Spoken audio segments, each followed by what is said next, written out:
Hi guys, அஸ்ஸலாமு அலைக்கும். Welcome to our channel. இன்றைக்கி என்ன பார்க்க போகிறோன்னா, எங்கள் ஸ்கூலில் வந்து குழந்தைகள் மூவி போட போகிறாங்க. அது என்னன்னு பார்க்கலாம். நாற்காலிகள், ஜன்னல்கள், மேஜைகள், கதவுகள் இதெல்லாம் செய்யறதுக்கு மரங்கள் வேணும். இன்னும் சொல்ல போனா இந்த பென்சில் கூட மரத்தால தான் உள்ள லெட் இருக்கு, வெளியில உட் இருக்கு. Miss, please increase the property values. Beautiful answer மா. சாலையோட ரெண்டு பக்கத்துலயும் மரங்கள் நிறைய இருந்துச்சுன்னா ப்ராப்பர்ட்டி வேல்யூ இருக்கும், நல்ல லுக்கும் கிடைக்கும். மிஸ், ப்ளீஸ் அற்புதமான கருத்து சொல்லியிருக்கீங்கப்பா. குட். அம்மாவுடைய நிழலும் புங்க மர நிழலும் ரெண்டுமே ஒண்ணுன்னு தான் சொல்லுவாங்க. ஏன்னா அந்த அளவுக்கு குழு தான் இருக்கும். அந்த மரத்துல உள்ள இலைகள்ல இருந்து வர ஆக்சிஜனால அந்த இடம் வந்து அவ்வளவு குளிர்ச்சியா இருக்கும். அது மட்டும் இல்ல, அந்த மண்ணும் அவ்வளவு குளிர்ச்சியா இருக்கும். அதனாலதான் அப்படி சொல்லுவாங்க. அம்மாவுடைய நிழலும் புங்க மரத்தோட நிழலும் ஒண்ணுன்னு அப்படி சொல்லுவாங்க. Miss, please provide soil erosion. Fantastic ஆன்சர்யா. நல்ல ஐடியா சொல்லிருக்கு.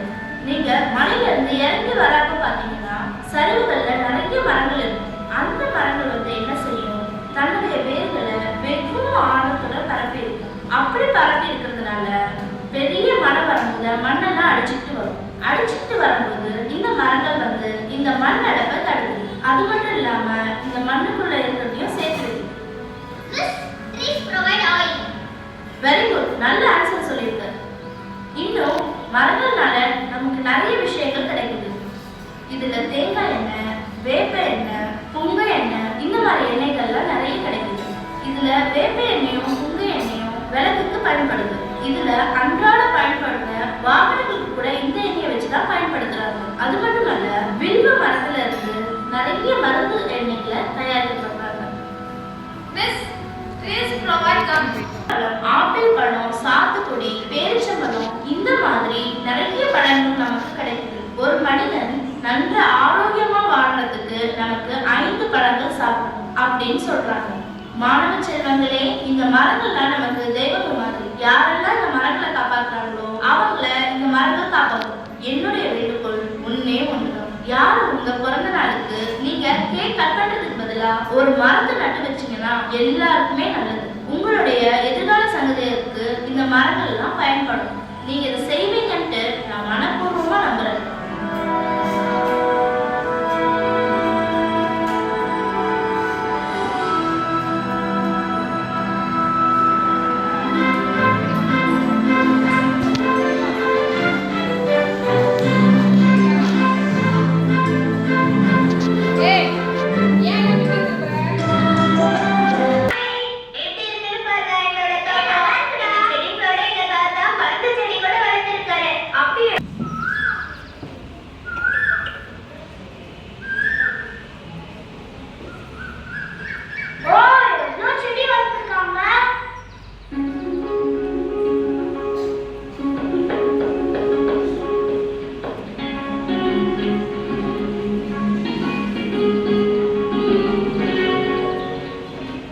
இருமல்ல பல வகை இருமல் இருக்கு.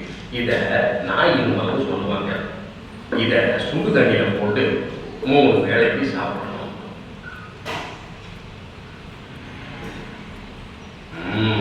புறப்படுங்க.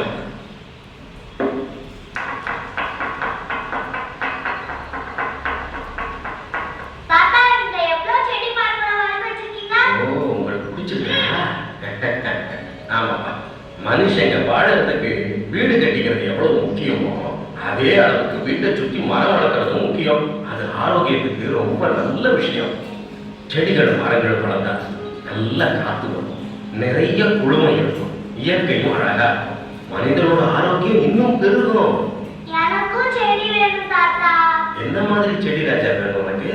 அந்த செடி பெருசா மரமாகி எனக்கு பழம் கொடுக்கணும். அந்த பழத்தை சாப்பிட்ட பறவைகள் எல்லாம் என்கிட்ட வரணும். அந்த குருவிக்கு முட்டை போட்டு அந்த முட்டை பொரிஞ்சு வெளியில குஞ்சுகள் வரணும். அதெல்லாம் என் கண்ணால பார்க்கணும். அது சிலி பிலியன்ற சத்தம் என் காதுல கேட்கணும். அந்த மாதிரி செடி எனக்கு வேணும் தாத்தா. எந்த மாதிரி கற்பனைப்பா உனக்கு இந்த வயசுலயே? ரொம்ப சந்தோஷப்பா. கொடுக்குறேன், நடக்கிறியா? நல்லா நல்ல செடியை கொடுத்தவன். இப்போ நீங்க பா, இதை சாப்பிடுங்க, வாங்கிக்கங்க, எல்லாருக்கும் நல்லதே நடக்கும். இந்த நல்லா இருக்கு தாத்தா. ஒரு மாதிரி இனிப்பா, புளிப்பா, காரமா இருக்கு. ரொம்ப நல்லா இருக்கு தாத்தா. இருமல் வராது, அறிவும் நல்லா இருக்கும். அறிவு வளருமா? அப்பனா எனக்கு இவனை கொடுங்க தாத்தா. எதுக்குமா? இந்த இங்கிலீஷ் டீச்சருக்கு கொடுக்கணும்.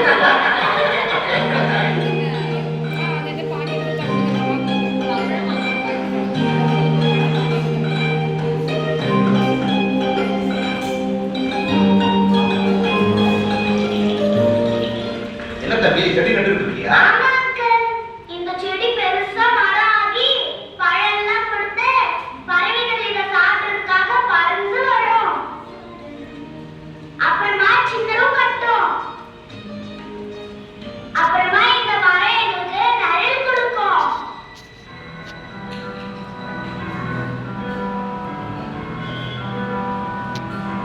குழந்தைகளே, இன்னைக்கு நான் எடுக்க போற பாடம் பூமி அப்புறம் மரங்களை பற்றி தான்.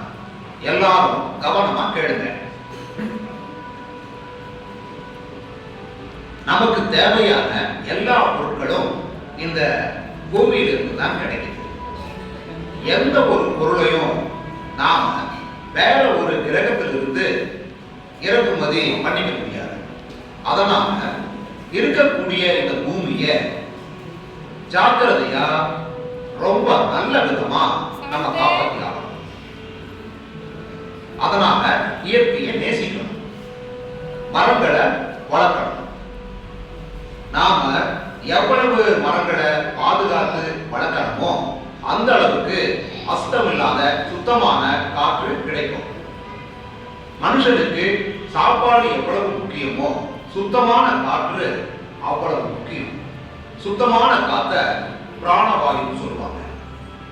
இப்ப சொல்லுங்க, நல்ல காத்து வரும்போது புகை, தூசு இதெல்லாம் நிறைஞ்சிருந்தா என்ன ஆகும்? என்ன ஆகும்னு சொல்லுங்க பார்க்கலாம். ஆரோக்கியம் இன்மை. சார், என் ஃப்ரெண்ட் சீட் இருக்கா சார்? டஸ்ட் அலர்ஜி தான் ஏற்படும். இந்த மாதிரி carbon di oxide, carbon monoxide இதெல்லாம் இருக்கிற காற்று பரவுவதால சுற்றுச்சூழல் மாசுபடுது. சார், நாங்க இதே மாதிரி ரோட்ல நடந்துட்டு இருக்கும்போது தூசியா இருக்கும்போது நாங்க மாஸ்க் போட்டு தான் சார் போறோம். மாஸ்க் போட்டா மட்டும் நல்ல காத்து கிடைக்குமா? இல்ல, தூசு கண்ட்ரோலா அவ்வளவுதான். நமக்கு நல்ல சுத்தமான காத்து கிடைக்கணும்னா நம்ம வீட்டை சுத்தியும் நிறைய செடி கொடி மரங்களை வளர்க்கணும். அப்ப நமக்கு கண்டிப்பா சுத்தமான காத்து கிடைக்கும். எப்பவுமே இந்த பிளாஸ்டிக் கவர்ஸை யூஸ் பண்ணக்கூடாது. This is very dangerous to heart. அதுல எந்த மாற்றமும் இல்லை. அழகா இருக்குல்ல ஃப்ளவர்ஸ்? ரொம்ப நல்லா குடு. என்ன?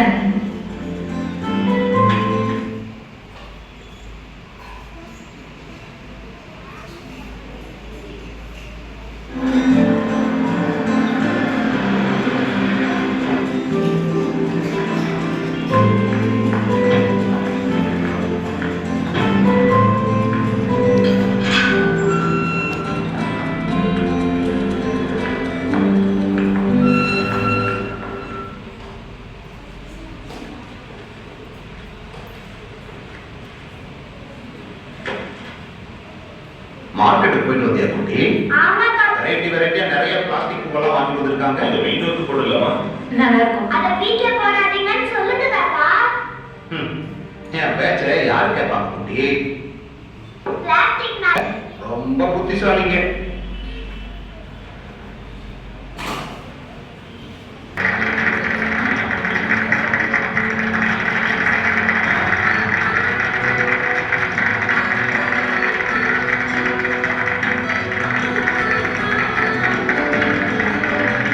எல்லாருக்கும் வணக்கம். குழந்தைகளே, நீங்க என்ன நல்லா புரிஞ்சு வச்சிருக்கீங்க. எனக்கு இது ரொம்ப முக்கியமான பரிசு. 4 பேருக்கு உபயோகமா இருந்து இந்த மரம் நிழல் தரும். நம்ம பசங்களோட விசாலமான பார்வை ஆச்சரியம். தேங்க்யூ ஃபார் வாட்சிங். உங்களுக்கு இந்த மூவி பிடிச்சிருந்தா லைக் பண்ணுங்கள், கமெண்ட் பண்ணுங்கள், மற்றவங்களுக்கு ஷேர் பண்ணுங்கள், மறக்காமல் சப்ஸ்கிரைப் பண்ணுங்கள். பாய்.